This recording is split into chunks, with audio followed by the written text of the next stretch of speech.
O verão está começando hoje e deve intensificar aí o avanço do fenômeno El Niño e o aumento das chuvas.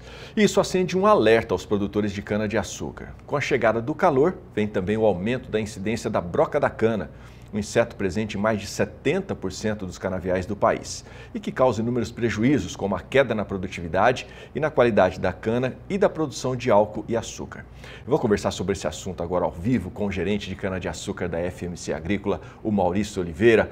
Maurício, um ótimo dia para você, um prazer recebê-lo aqui no Bom Dia Produtor. Eu quero começar pedindo para que você explique para a gente esse ciclo de desenvolvimento da broca. Bom dia, Adriano. É uma satisfação falar com você e com toda a sua audiência.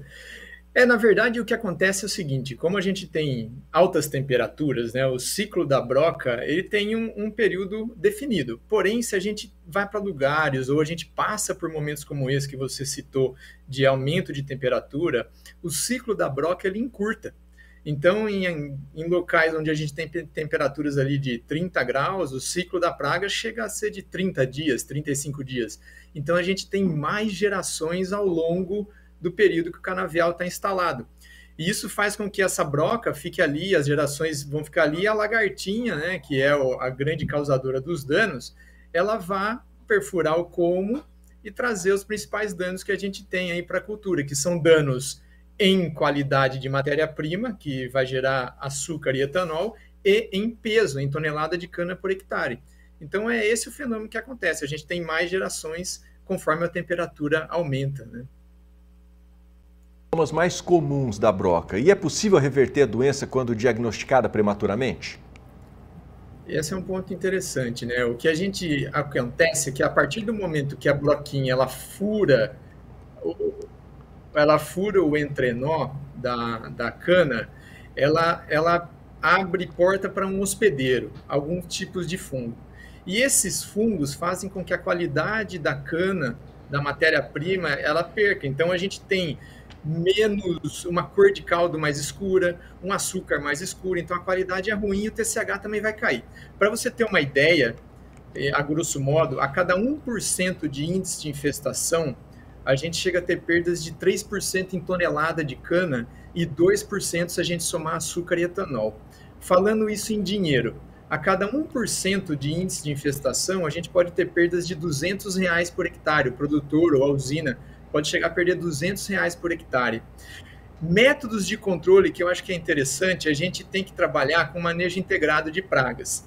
A gente tem que pensar em produtos que façam o controle dessa broquinha de uma forma onde ela esteja pequenininha, né, que não permita a entrada dessa broca dentro da cana. E a gente tem que pensar em produtos sistêmicos. O que é produto sistêmico? Você aplica numa parte da planta, ele se transloca para as outras partes da planta e vai sempre controlar onde a broquinha estiver.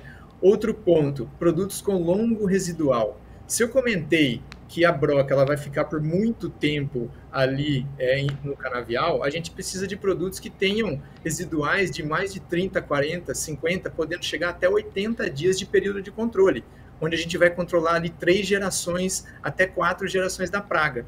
Porque quando chega no inverno, no períodos mais secos, a população dela cai. Então, a gente tem que começar o controle nesses períodos, nas canas mais nobres, onde a gente tem uma produtividade maior. Então, é isso que a gente tem que pensar no controle, nesses tipos de produto. Só para você ter uma ideia, Adriano, 75% dos ovos da diatreia, eles são ou predados ou eles são eliminados por inimigos naturais. O que são os inimigos naturais? Tesourinhas e formigas. Então, outro ponto importante do produto é que seja um produto seletivo, que só controle a broca e não faça nenhum mal aos inimigos naturais, como formigas e tesourinhas. Porque essa infestação que a gente conhece nos canaviais são só 25% dos ovos que sobram para os produtos fazerem o controle. Então, extremamente esses atributos. Tem que ser um produto seletivo, um produto sistêmico e de longo residual, que a gente consiga controlar todas as gerações da praga. O Maurício, tem alguma região do Brasil que é mais suscetível à ocorrência desse problema? Olha, Adriano, como você falou, está presente em mais de 70% dos canaviais do Brasil. Então, é uma praga que assola toda a produção de cana, todo o canavial do Brasil. Porém, regiões de alta temperatura, a gente tem uma incidência maior.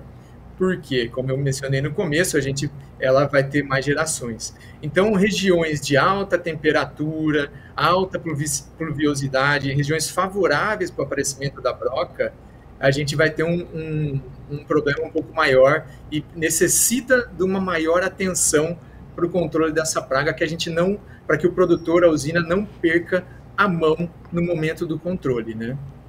E além do clima, existem outras condições favoráveis para o surgimento dessa broca?